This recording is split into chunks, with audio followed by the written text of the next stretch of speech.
I'm going to talk to you about the biggest surah of the Qur'an. That's what I'm going to talk to you about first. The biggest surah of the Qur'an. Now what is it, folks? Yeah, this is surah number 2. Surah number 2. This surah, this biggest surah, number 2, is made up of how many ayahs? 286. 286 ayahs. Somewhere in this surah, the ayah occurs, I'll recite the Arabic first and roughly translate after. وَكَذَلِكَ جَعَلْنَاكُمْ أُمَّةً وَسَطًا. Thus we made you a middle nation. One of the utterances in this surah that's found in here is, thus we made you a middle nation. Now what's the Arabic word for middle? Wasat. The Arabic word is wasat. You don't have to know that. But know that this statement, this declaration occurs in this surah. This surah, was it written or was it delivered in the form of speech? Speech. And also, as a historical comment, it wasn't delivered at once. It took almost 10 years to be revealed. So this one surah was coming piecemeal. And while it was coming down, pieces of other surahs were also being revealed. And the messenger would instruct his companions, these ayahs belong to this surah and those ayahs belong to that surah. But when the whole thing is said and done, Baqarah, the second surah, is made up of 286. And in ayah number, listen to this carefully now, in ayah number 143, the Lord says, we made you a middle nation. How many ayahs in this surah again?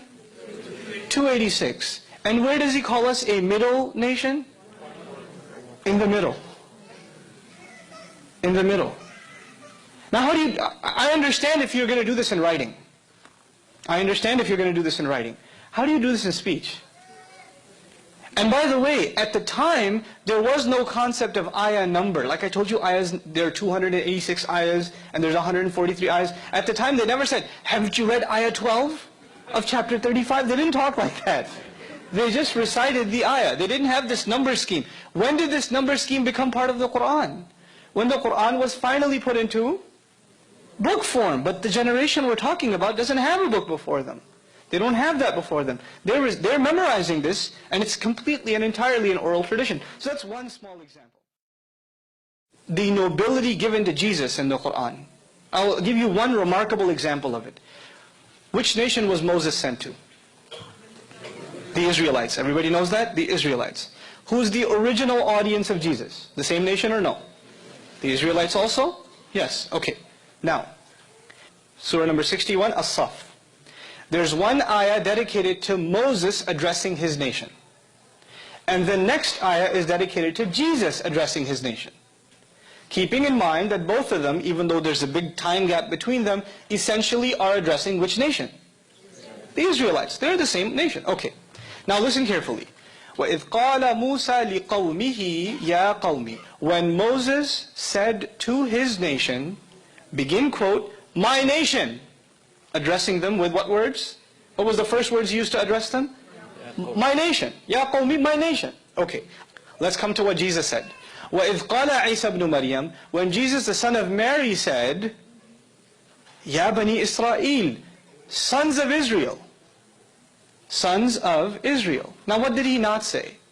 What did Moses say that Jesus didn't say? Okay, so Moses says my nation, but Jesus says sons of Israel. Now, sons of Israel is another term used for the Israelites, isn't it? Or the children of Israel.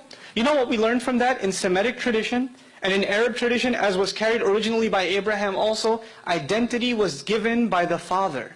The nation itself is named after who? Not the mother, but the father, Israel himself. And actually in the Qur'an, all of humanity are called children of, not Eve, but Adam. Because identity, nation, is defined by the father. And this is natural in most societies. The last name is given through the father. The father's name is acquired, even though there are exceptions. Now, what I'm trying to get at is, to be from a nation, your father should be from that nation. Isn't that obvious?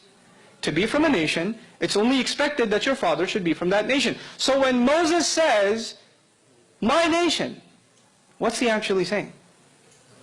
That my father is from among you. But Jesus, never in the Qur'an do we find him say, my nation. Never.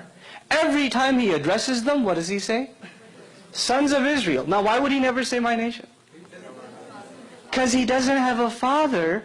He's of miraculous birth of the Virgin Mary. The Quran refuses to accept a human father for Jesus, saying sons of Israel. Subhanallah.